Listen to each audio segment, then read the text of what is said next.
پیغام رمضان۔ السلام علیکم ورحمۃ اللہ وبرکاتہ۔ الحمدللہ کفا وسلام علی عبادہ الذین اصطفیٰ، اما بعد۔ محترم ناظرین اکرام، پیغام رمضان کی اس نشست میں آپ حضرات کا استقبال ہے۔ آج کی یہ نشست چوتھی نشست ہے۔ ٹاپک ہے تراویح 8 یا 20۔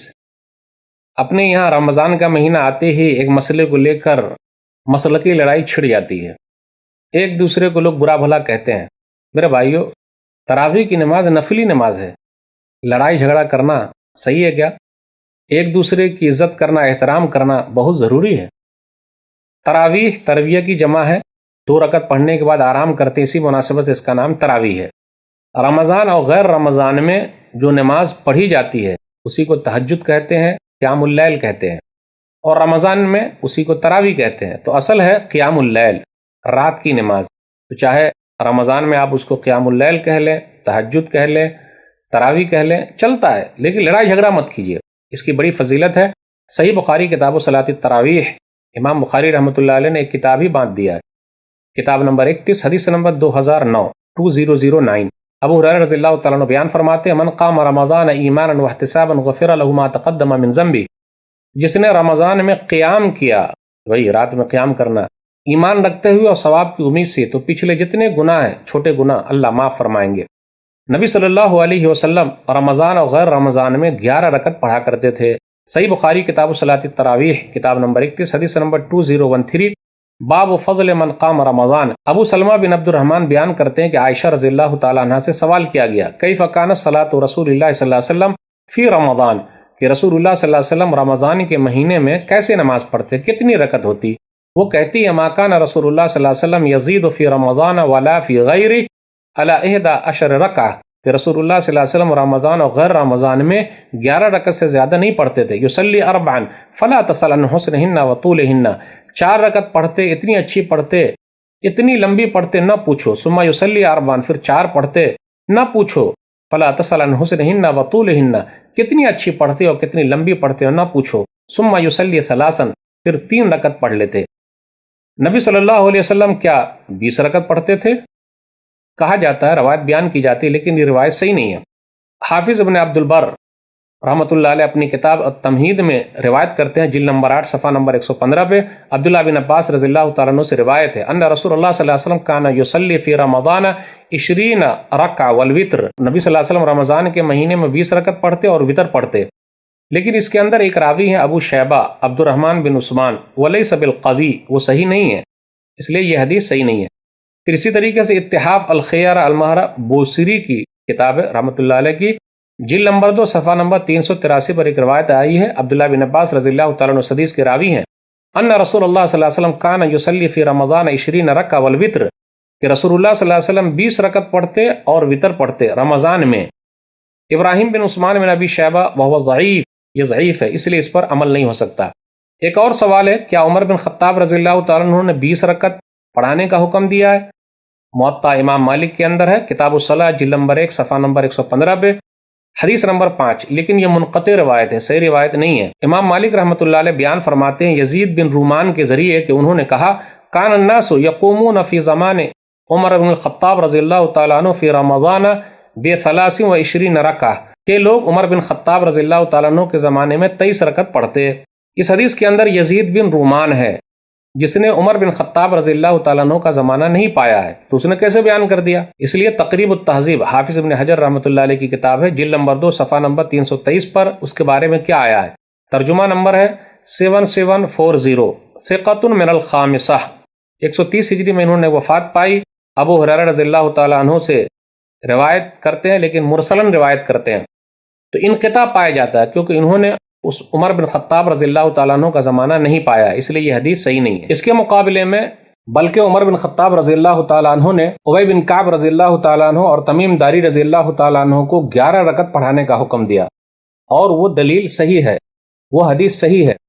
موطا امام مالک، کتاب الصلاۃ، باب ما جاء فی قیام رمضان، حدیث نمبر 302، صحیح روایت ہے یہ۔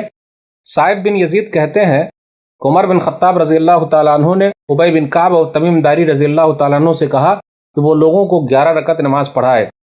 وقت کان القارئ یقرأ بالمعین، اور قاری صاحب جو تھے وہ لمبی لمبی صورتیں پڑھتے، حتی کننا نعتمد علی العصا من طول القیام، یہاں تک کہ لمبے قیام کی وجہ سے ہم لوگ لاٹھی پر ٹیک لگانے لگے، مجبور ہو گئے۔ وما کننا ننصرف الا فی فروع الفجر، اور ہم فجر کے وقت گھر واپس ہوئے۔ دیکھا آپ نے اس حدیث سے یہ پتہ چلتا ہے کہ عمر بن خطاب رضی اللہ تعالیٰ عنہ نے بھی 11 رکعت ہی پڑھانے کا حکم دیا تھا، اس لیے ہمیں اور آپ کو لڑائی جھگڑا نہیں کرنا ہے۔ ایک سوال اپنے سماج میں یہ بھی آتا ہے کہ حرمین مکہ اور مدینہ کے اندر مسجد حرام اور مسجد نبوی میں پھر 20 رکعت کیوں ہے؟ میرے بھائیو، اگر یہ سوال کریں گے تو بہت سارے سوالات اور ہمارے سامنے آ جائیں گے۔ اماموں کے نزدیک مکہ اور مدینہ کے اندر جو ہو رہا ہے وہ دلیل نہیں ہے۔ اللہ نہ کرے اگر مکہ اور مدینہ پر کسی اور کی حکومت آ جائے اور کوئی مسئلہ ہو جائے تو کچھ لوگ بولے کہ نمازی نہیں ہوگی، تو کیا ایسا چلے گا؟ جی نہیں۔ اور مکہ اور مدینہ کے اندر تو 2 امام پڑھاتے ہیں، 10-10 رکعت کر کے پڑھاتے ہیں، تو 2 امام کا اہتمام ہو اور آرام سے پڑھاتے ہیں، یعلمون تعلمون نہیں ہے۔ اپنے یہاں دیکھ لیجئے، جو لوگ یہ کہتے ہیں کہ مکہ اور مدینہ کے اندر ہے، حرمین میں ہے، وہ دلیل دیتے ہیں کہ تراویح تو وہاں بھی رکعت ہو رہی ہے، تو میرے بھائیو وہاں تو رفع دین بھی ہے، سینے پر ہاتھ باندھنا بھی ہے، سورہ فاتحہ بھی ہے، تو کیا یہ سنتیں ہمیں اور آپ کو نظر نہیں آتی؟ صرف رمضان کے مہینے کی سنت جو ہے 20 رکعت تراویح وہ نظر آ رہی ہے، بھائی رفع دین کی بھی سنت نظر آنی چاہیے، سینے پر ہاتھ باندھنے کی بھی سنت نظر آنی چاہیے، آمین کہنے کی سنت بھی نظر آنی چاہیے۔ حرمین کے اندر تو یہ ہے۔ مکہ اور مدینہ کی مسجدوں کے علاوہ دوسری اور مسجدوں میں 8 رکعت ہی تراویح پڑھائی جاتی ہے، تو اللہ کے واسطے سختی مت کیجیے۔ 8 رکعت پڑھنے والے 20 رکعت پڑھنے والے کو گالی نہ دے، اور 20 رکعت پڑھنے والے 8 رکعت پڑھنے والے کو گالی نہ دے، برا بھلا نہ کہے۔ نفلی نماز ہے، اہتمام کیجیے، 8 رکعت پڑھیں گے، نبی صلی اللہ علیہ وسلم کی سنت ادا ہو جائے گی، اس کے اوپر اختیار حاصل ہے، لیکن کسی کو زبردستی کرنا یہ صحیح نہیں ہے، دوسرے کو حقیر سمجھنا یہ صحیح نہیں ہے، ایک دوسرے کے خلاف لکھنا یہ صحیح نہیں ہے۔